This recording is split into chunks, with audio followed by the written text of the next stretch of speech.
como é que a gente escreve bons testes para as nossas aplicações? Eu quero falar sobre isso, quero abranger quase tudo de teste aqui, desde como criar o teste, como pensar o teste, como fazer um design do teste, o que testar, o que não testar, e deixar você sem dúvidas sobre o teste. Então, oi, se você não me conhece, meu nome é Vitor Osório, esse aqui é o Cafezinho, um vídeo sem roteiro, onde quando eu tomo meu cafezinho aqui, eu falo sobre computação, desenvolvimento de software e qualquer assunto correlato. E hoje eu quero falar de testes, testes em software. Então, vamos começar?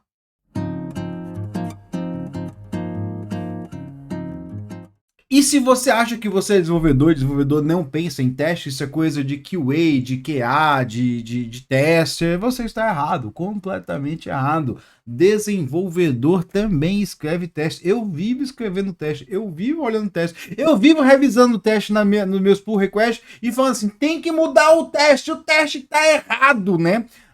Por quê? Por que eu faço isso? Por que eu sou muito chato ali nas minhas pull requests quando se faz falar de teste, né? Porque o teste, basicamente, ele diz como a aplicação deve se comportar. O teste é basicamente aquele momento que você diz para a aplicação, tipo, olha, se alguém fizer uma alteração, eu quero garantir que esse comportamento continue exatamente dessa forma, né?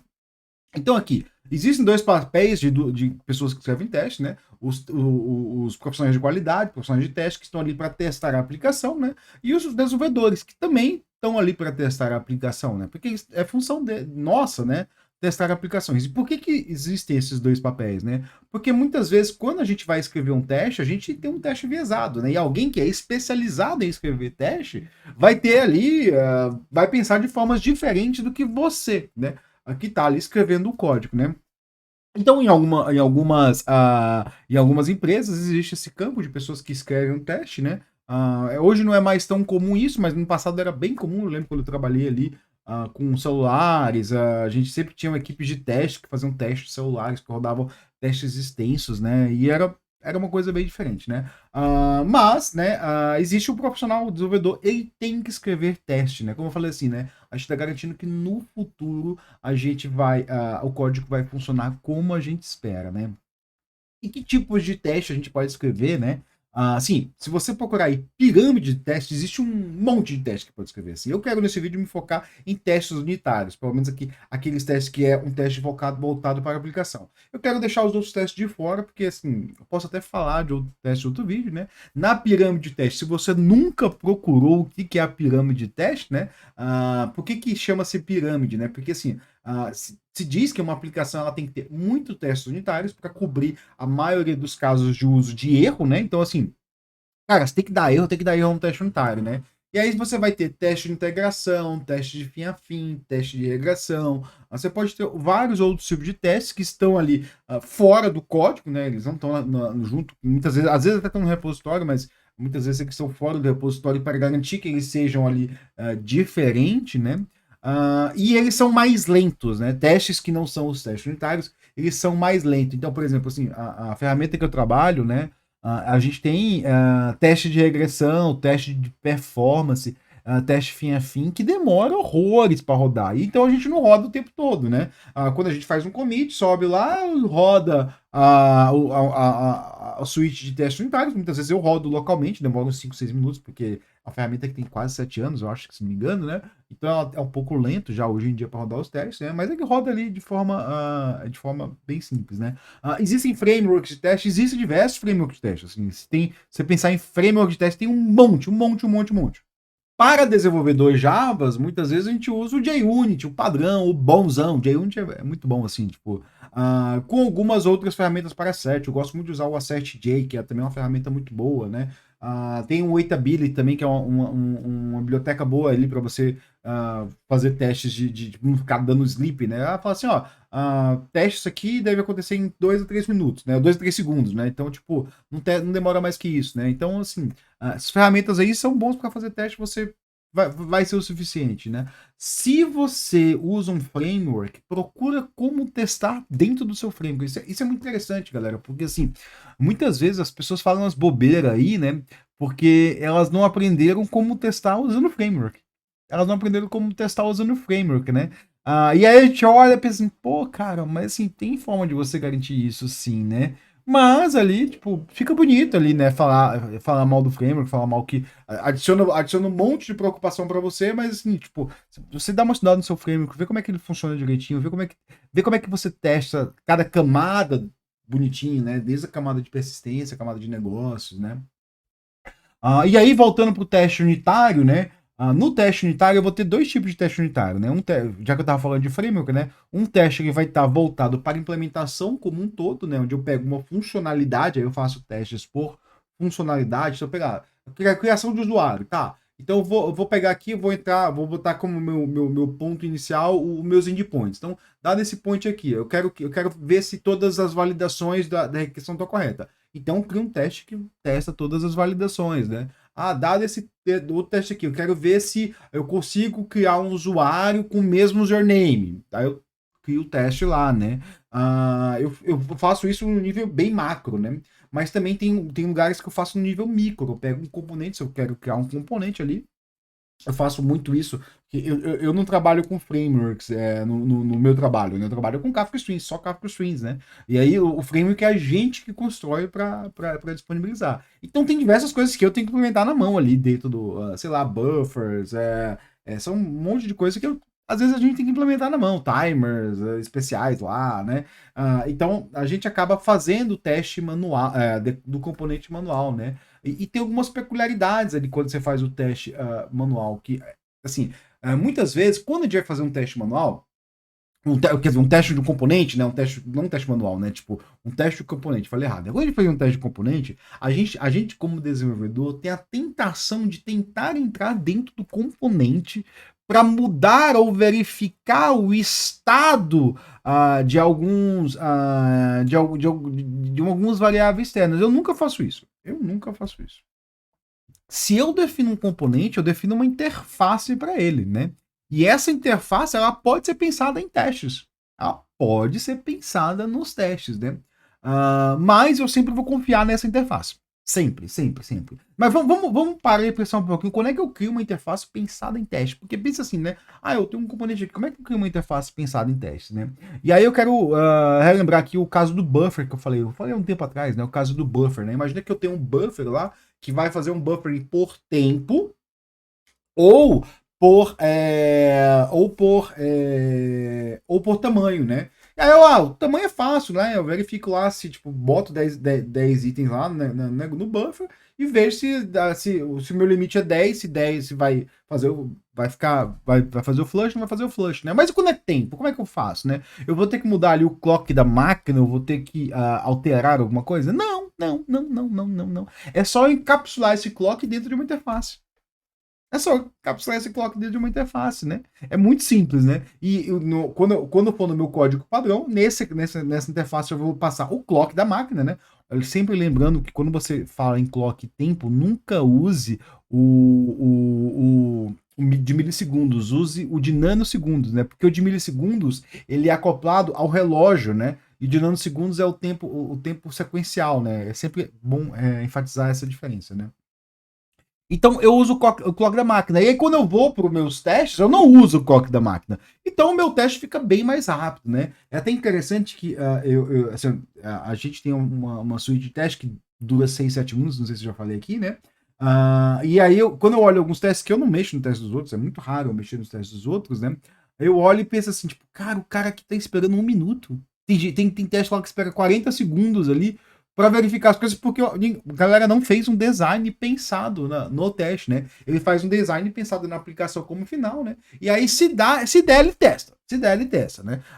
E aí vai usar de reflection, vai usar um monte de coisa para ficar alterando o teste ali enquanto não precisa, né, galera? Você não confia na interface que você fez, né? Se for uma interface boa, ela vai funcionar perfeitamente, né? E aí, assim, como é que eu penso o meu teste, né? Vamos parar e pensar aqui, né? Eu quero testar, vamos lá, testar se verificar se um usuário, se eu posso criar um usuário com o mesmo username. Como é que eu escreveria um teste desse? Tem um negócio que veio do BDD. Behavior Driven Development, né? O desenvolvimento orientado ao comportamento. Eu vou falar de TDD no finalzinho, né? Mas eu quero falar um pouco aqui. Eu não vou falar de BDD, né? BDD eu já usei, a gente já usou alguns projetos, né? É bem útil quando você tem casos de uso bem estabelecidos no começo, né? Você implementa ali os casos de uso, aí escreve os testes, e depois vai implementando ali até esperar que todos os testes dê certo. Por quê? Porque você tem os casos de uso bem especificados no começo. Então é bem fácil usar BDD, né? Mas o BDD, ele sempre trabalha com uma semântica muito legal, que eu gosto de importar elas para meus testes, que é a tal da Gherkin, né? A Gherkin Language. A Gherkin Language é uma linguagem, né? Que basicamente ela tem alguns... vou tentar usar assim, passos, né? Não seria passos, seria momentos do teste, né? Quando eu falo assim, olha, dado que quando, então, né? Quando você tem um dado que, né? Eu tenho pensando assim, olha, o que que eu preciso, qual que é o contexto que eu preciso para que o meu teste, para chegar no meu teste. Então, por exemplo, se eu quero testar ali, se eu tenho um usuário repetido, dado que eu tenho um usuário com o username Vepo, né? Que é as minhas iniciais que eu uso como arroba, né? Vepo. E aí então, né? Dado que, agora deu branco, né? Dado que. Eu tô branco. Agora deixa eu procurar aqui Gherkin, que aí eu vejo aqui, ó. Gherkin. Vai ter link para essas coisas aqui, né? Gherkin. Aqui, ó. Dado quando então, né? E aí tem o i e o mais, né? Dado que. Quando, né? E aí, quando dado que, eu vou criar ali na base de dados um usuário ali com o meu username, né? Aí quando um outro, aí eu vou pegar assim, esse quando é o que eu quero testar, né? Então, dado que eu posso lá alterar na base, né? Quando eu boto no quando, eu vou usar as interfaces que eu preciso, né? E eu sempre tento usar, nesses casos, a interface mais externa, né? Nos frameworks que eu uso, eu não sei como funciona em Spring, né? Eu sou meio que uma porta em Spring, né? Mas eu uso muito Quarkus quando eu preciso fazer HTTP. O serviço que eu tenho aí, eu fiz com Quarkus, né? Eu uso a camada HTTP, né? E aí eu valido todos os meus passos do HTTP, desde a validação desde as validações das requests, as validações, eu valido tudo, né? Então, quando eu vou fazer o quê? Eu vou compor uma request HTTP ali, pode até compor no nível de JSON mesmo, para validar tudo desde o começo, né? Aí eu faço aquela requisição, né? E no então eu valido a resposta. Então eu vou ler a resposta. Então, no Gherkin eu vou ter esses cenários, né? Quer dizer, desculpa, cenário é uma outra coisa, né? Eu tenho até que pensar aqui que cenário é uma outra coisa, né? Eu vou ter esses estados, né? O estado que dado que, quando, então e mais, né? Que é quando eu quero fazer várias validações, né? E aí, assim, eu sempre separo o teste por funcionalidade. Então, vai ter ali, ó, a funcionalidade de criação de usuário. Vai ter uma porrada de teste ali, né? E cada teste vai ter uma descrição de alto nível do mesmo. E por que que eu faço uma descrição de alto nível do teste? Eu não faço isso por, sei lá, frescura da minha parte, não. Eu faço isso por quê? Porque, cara, eu sei qual que é a dor, e aí é dor mesmo, cara, dói pra caramba. Quando você pega um projeto legado e você fala assim, vou aqui alterar aqui as coisas, né? Aí você altera ali um negocinho, e aí quebra um teste. Aí você olha o teste lá, tipo, não diz porra nenhuma, é um bando de chamadas, você fala assim, o que esse cara tá testando aqui? E aí você tem que ficar tentando achar o porquê que o cara tá fazendo aquele teste. E tá tudo bagunçado, não tem ordem. Então, assim, quando eu uso o Gherkin, né, pelo menos para escrever meus testes, eu dou uma certa ordem ao meu teste. Eu digo que, olha, nesse ponto eu estou compondo o estado que eu preciso para iniciar o meu teste.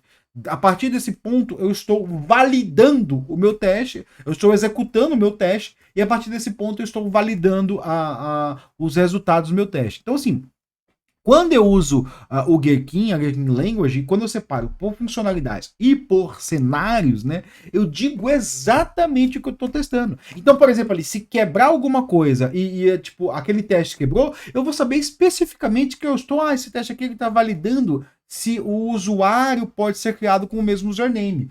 Por quê? Porque muitas vezes, quando a gente vai pegar projeto legado, né, e aí em algum momento eu vou falar de legado nessa série de vídeos, né, a gente vai quebrar alguns testes. Por quê? Porque os testam as funcionalidades. Quando a gente insere novas funcionalidades, pode ser que a gente tenha alterado o comportamento que seja indesejado, ou pode ser que o comportamento realmente mudou, que era esperado mudar aquele comportamento. E aí é o momento que a gente vai ter que tomar a decisão. Não, eu conserto o código para que o teste volte a funcionar, ou eu conserto o teste para que o meu código consiga ser aprovado, porque eu preciso validar os dois, né? Então, assim, eu sempre faço, e aí eu vou tentar recapitular aqui um pouquinho, né? Eu sempre escrevo, né? Quando são testes de mais alto nível, né? Um teste por funcionalidade, né? Cada dentro do teste vai ter os vários cenários. Eu uso a Gherkin Language para dar ali os vários espaços do teste, né? Tipo, um dado, quando. Então, eu escrevo, às vezes eu escrevo DSL, né? O que é uma DSL? Né? DSL é Domain Specific Language, né? É qualquer linguagem específica que você cria, né? Então, por exemplo, se você for nos meus projetos, procurar a classe given, vai ter uma classe given, né? Aí vai ter lá, given user, né? E aí, assim, quando eu chamo given user, eu tô dizendo assim, olha, cria no banco um usuário tal. E aí vai lá, cria no banco aquele usuário, né? Às vezes até tira umas validações ali do front-end, por quê? Porque realmente eu quero testar sem aquela validação ali, né? E aí depois no dado eu vou usar alguma outro meio de chamar aqui. Normalmente eu uso o Rest Assured, né? Que é uma biblioteca ali que está no nível do Quarkus de teste, né? Para chamar dentro da requisição, né? E aí, se você não manja de Quarkus, né? O Quarkus, quando ele vai testar, ele sobe uma versão light ali do servidor, né? E aí você faz a aquisição HTTP e ele testa o código no Quarkus. Isso é bom, assim que quase nunca tem problemas ali de deployment, pelo menos assim. Eu tenho vários serviços online usando Quarkus, já fiz um monte de vezes, né? Se você pegar meu blog usa Quarkus, né? Tipo, e funciona perfeitamente. E aí, eu também uso isso aí quando eu fazer teste de componente, só que é um pouquinho diferente, né? Quando eu fazer um teste de componente ali, tipo o buffer que eu tava falando, né? Eu vou ter a funcionalidade, né? Que vai ser o nome da classe mais teste, né? Eu vou ter os diversos cenários, né? Dado que. Eu vou descrever assim, ó, testando tal coisa, né? Eu uso umas características muito boas do JUnit, que é o display name, né? Então, da cada teste eu dou um nome de alto nível ali, né? Eu não fico usando aquela coisa de botar um nome da função, né? Eu dou um nome de alto nível que fica bem mais fácil das pessoas ver. É muito raro eu nos testes usar ordem, né? Meus testes são todos desordenados, então não importa a ordem que ele se executa. Até porque no JUnit você pode fazer um monte de coisa no teste, né? Você tem os hooks lá, que é antes da suíte de teste, depois da suíte de teste, antes da execução do teste específico, né? Então, assim, antes da feature, antes do cenário, né? Depois da feature, depois do cenário, você pode limpar o banco de dados ali, você pode fazer um monte de validação, né? Eu costumo tentar criar testes que eles podem ser executados em qualquer ordem, que eles não se influenciam no outro, né? Então, eu sempre tento escrever um teste que seja o mais simples possível, né? Ou, quer dizer, o mais seguro possível, né? Sobre TDD, né? Vamos deixar aqui o último tópico, TDD já está com 17 minutos, né? TDD é uma coisa que eu acho muito mal compreendida. Assim, esses dias eu estava até conversando com um arquiteto, e aí a gente estava conversando sobre o processo de desenvolvimento, orientado a IA, né? Que a gente usa na empresa. E aí entrou na voga o TDD. E aí estavam falando TDD, eu achei estranho. Eu falei assim, ó, vamos parar aqui. Explica pra mim, o cara ele não escreve código no dia a dia, né? Ele até escreve, mas não escreve código no dia a dia. Eu falei assim, explica pra mim o que é TDD, né? Eu sempre tem essa abordagem, né?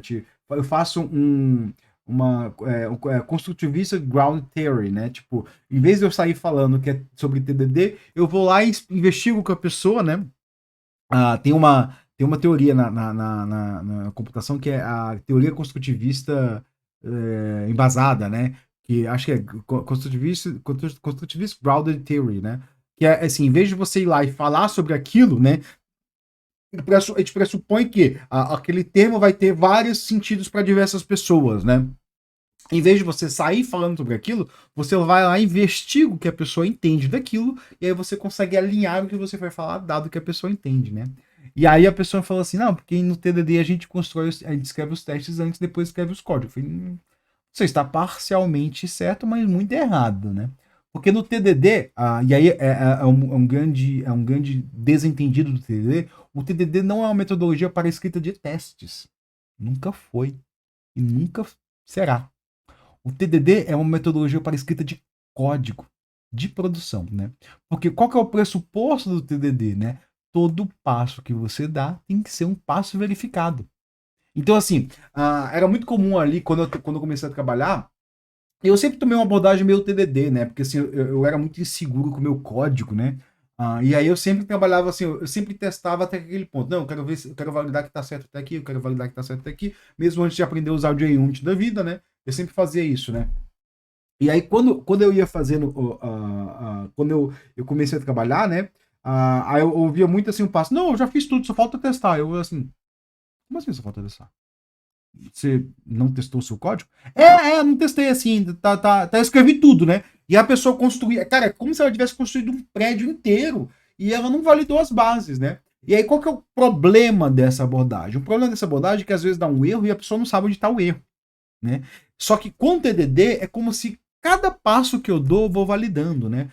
Por exemplo, uma vez eu tava fazendo uns testes, isso muito tempo atrás, né? A gente usava Mongo, e aí eu tava usando um mock de Mongo que a gente tinha achado na época, né? Isso não existia teste containers na época, eu nem sei se existia teste containers também, se você não sabe, é uma excelente ferramenta que sobe um dockerzinho lá e você consegue testar com seu banco de dados real ali no teste, então aí fica bem mais fácil.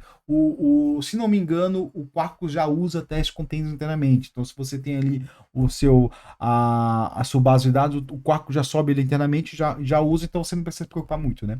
Mas eu estava fazendo uns testes, né? A gente usava um mock, né? Que o mock tem algumas peculiaridades que eu não gosto muito de usar mocks, né? Principalmente nessa época, né? Por quê? Qual que é a peculiaridade de mock? Mock você define como é o comportamento, né? Não é o comportamento da vida real, né? E aí vocês vão entender porque eu falei isso, né? E aí a gente estava fazendo os testes, a gente estava usando mock, né? Eu fiz daquele jeito, né? Eu escrevi todo o teste, depois eu fui validar.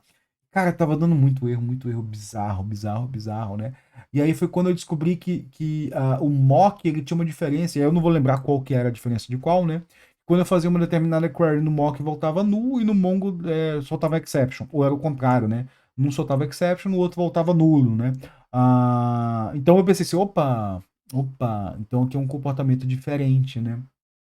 É um comportamento diferente. Que aí depois de tudo pronto, que eu vi aquele comportamento, eu tive que mudar muito código, que foi muito demorado. Se eu tivesse validado desde o começo, se eu não tivesse confiado menos no mock, né? E validado desde o começo, talvez eu tivesse ganhado muito tempo mesmo, escrevendo o teste correto, né? E aí a gente pode. Aí vamos lá, o TDD, vamos voltar para o TDD, né? O TDD, porque eu dei uma perdida aqui. O TDD, ele é um processo de uma metodologia de desenvolvimento de software. Qual que é o pressuposto dela é que o seu código nunca é confiável, né? E aí, como é que eu vou fazer um TDD? Eu vou criar um teste lá, né? Eu quero testar a minha funcionalidade tal. Beleza, então aqui vou dar o primeiro passo. Eu vou ter que ter o endpoint tal. Eu faço o teste lá, escrevo o endpoint. Falhou, beleza. Depois eu crio o endpoint. Beleza, o endpoint está criado. Não, agora eu quero adicionar as validações do meu endpoint. Então eu vou lá e eu crio o teste, tipo, olha, o que acontece se o meu username for nulo? Tá, vai dar uma validação tal. Cara, eu vou lá e escrevo o código e valido, né? E eu vou passo a passo, né? Uma das coisas muito importantes do TDD é o baby steps, né?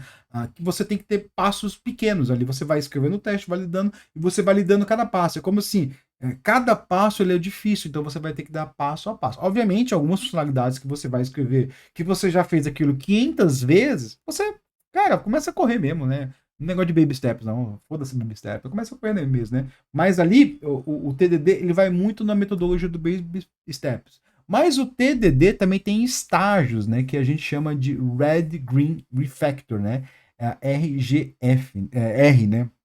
O que é o Red Green Refactor, né? O TDD, ele parte ele é uma metodologia que você vai ter que ter 3 chapeuzinhos, né? O chapeuzinho, e que depois eu tava lendo esses dias aqui, eu tava lendo aqui no livro do Refactor do Martin Fowler, né? Quem deu essa ideia do chapeuzinho, né? Eu não tenho nenhum boné aqui, foi o Kent Beck, né? Ele falou assim: quando você veste o chapeuzinho de desenvolvedor, você vai lá. Quer dizer, desculpa. Quando você veste o chapeuzinho de tester, você vai lá e escreve um teste que vai validar a funcionalidade, né? Aí você vai lá e escreve aquele teste. Aí depois você vai rodar o teste, vai ver que, opa, quebrou, né? Aí você muda o chapeuzinho, põe o chapeuzinho verde, né? E aí você vai lá e escreve o teste que vai fazer a funcionalidade funcionar. Então você tá com o chapeuzinho de desenvolvedor, né? E aí você fala assim, beleza, agora que eu tenho isso, eu vou botar o chapeuzinho de revisor de código. Você bota um chapeuzinho e fala assim, esse código que eu escrevi tá bom, ele tá se alinhando à ferramenta geral, que você vai fazer a refatoração daquele trecho, né? Então você sempre vai andando nesse loop aí para construir o seu código, né? E qual que é a grande vantagem do TDD? O TDD, ele economiza muito dos testes que você vai fazer a futuro. Imagina aquele cenário lá que eu falei da pessoa que escreveu toda a funcionalidade e tá tudo pronto, agora ela vai testar.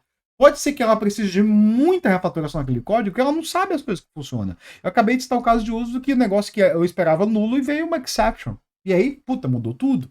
Mudou tudo, né? Se eu soubesse isso no começo, tudo seria diferente. Tem muita coisa que seria diferente, né?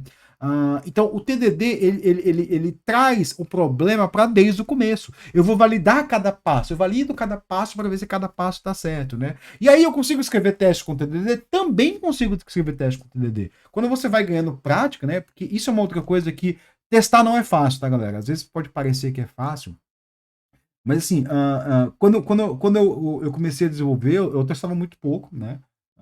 E tive também. Eu lembro, uma das primeiras atividades que eu fiz, a primeira atividade que eu fiz no mercado de trabalho foi consertar os testes, né? E eu lembro que o meu time me criticava muito porque eu testava, eu não testava bem, né? Só que o meu time mesmo, ele tinha uns esqueletos no armário, né? Porque eu lembro que eu peguei a ferramenta, eu tive que consertar os testes. Eu basicamente saía apagando um monte de coisa, porque, tipo, isso aqui tá quebrado, né? Aí eu perguntava, como é que funciona isso aqui? Os caras, isso não funciona mais. Eu falei, beleza, então vou remover o teste. Aí você ia removendo um monte de teste, né? Porque o teste funcionava, porque o teste era mesmo pro forma, assim. O time não encarava bem os testes e depois ficava me criticando que eu testava mal, né? Assim, o time tem que encarar bem o teste, né? Mas o. Até me perdi o que eu tava falando aqui, tá, galera? Assim, nossa, a gente vai falar do passado assim, a gente se perde, né? Mas o TDD, né? Você. Sim, agora eu me peguei, né? Escrever testes não é fácil. Escrever teste não é fácil. Você aprender a usar essa guerquinha aí, a saber como testar, a fazer boas interfaces para você conseguir testar o seu código, né? Sem depender ali do clock da máquina, sem depender de outras coisas. É complicado, é complicado. Às vezes até entender o que o teu framework te dá, né? Eu falei que você tem que entender o seu framework, né? Por exemplo, quando eu comecei a usar Kafka Streams, eu não sabia que o Kafka Streams tem um framework de teste ali dentro. Então, eu não preciso levantar o meu streams com um Docker Kafka para ficar testando. Não, não preciso. É só usar o Topology Clio lá e porque dali vai rodar bonitinho e eu consigo validar quase tudo, né? Eu lembro quando eu descobri isso, né? Na verdade, a gente tinha vários testes de integração, né? Que é um teste que assim, considera aquele ali, o sistema como um todo, sobe todo o ambiente e aí você vai testar, né? Eu peguei e movi muito desse código de integração para dentro da ferramenta e comecei a testar ali, né? Usando o teste, teste topology, acho que chama, né? E aí, tipo, o tempo de teste caiu absurdamente. Foi uma maravilha. Foi uma maravilha, maravilha, maravilha, né? Que um dos grandes problemas de teste de Kafka Streams é que muitas vezes você demora pelo tempo, né? E aí o teste fica muito longo e demora horas para testar, né? A gente tem ferramenta, tem suíte de teste que demora 8, 9 horas, né? Então é lento pra caramba, né? Que aí você roda num dia, vai tomar o seu cafezinho, fica ali assistindo TV e no outro dia você vê, né? No fundo, às vezes eu rodo de manhã, né? E aí volto no final da tarde e olho assim, opa, tá aqui, aí eu conserto as coisas, aí rodo no outro dia, tem que ajustar seu horário pra isso, né? Então, galera, fiquei aí, ó, 20 minutos, 28 minutos falando de testes, né? Eu espero ter te ajudado em uma coisa, assim, tem muito mais coisa pra falar de teste. Eu gosto muito de teste, teste é uma coisa que me ajuda muito no meu dia a dia, assim. O que eu acho muito massa de teste quando você vai mudar uma funcionalidade que você não conhece, e aí, se você faz que nem eu faço, que vai pelo cenário, escrevendo comentários no teste, você vai informar o desenvolvedor do que existia ali. Então, muitas das pessoas, né, aliás, tem um livro que eu gosto bastante, que é o Trabalho Eficaz com Código Legado, tá bem ali, né? Ele fala, se a ferramenta tem testes, né, você vai primeiro olhar para o teste e ver o que é testado. Porque muitas vezes a funcionalidade vai estar codificada no teste e não no código. Porque o teste vai validar. E uma coisa que eu falei, né? Isso principalmente para quem tem cobertura de testes, essas coisas, né? Tem muita gente que ignora a validação. Cara, todo teste tem que ter validação. Se você não valida, você não testa, tá? É usar set ali. Se você chama um negócio ali, você não valida se o negócio é nulo ou se tem uma exception, você não testa. Você não testa. Você só passou no relatório de cobertura, o que é péssimo, péssimo. Eu, como não era arquiteto, quando eu vi que a galera fazia isso, puta, eu fiquei decepcionado nisso. Eu falei assim, cara, porra, velho. Porra, vocês fizeram isso aqui? Ah, mas tem que cobrir aí, não dá pra cobrir, não sei o quê. Eu falei, porra, mas vocês não estão testando, né? E eu descobri essa da pior forma. Bug em produção. Eu falei, porra, mas tem um teste que testa isso. Aí quando eu fui ver, assim, o teste não tinha, não validava. Então, assim, eu fazia uma requisição, né? Eu não validava se o resultado daquela requisição era 404,200. Porra! Né? Você tem que validar que aquela porra é 200. E você tem que validar cada saída, cada campo. Tem que validar, tem que validar. Né? Então é isso, galera. Esse foi o meu cafezinho. Obrigado e dá o... eu até me vou ler aqui, né? Comenta, curte, compartilha o vídeo. Valeu!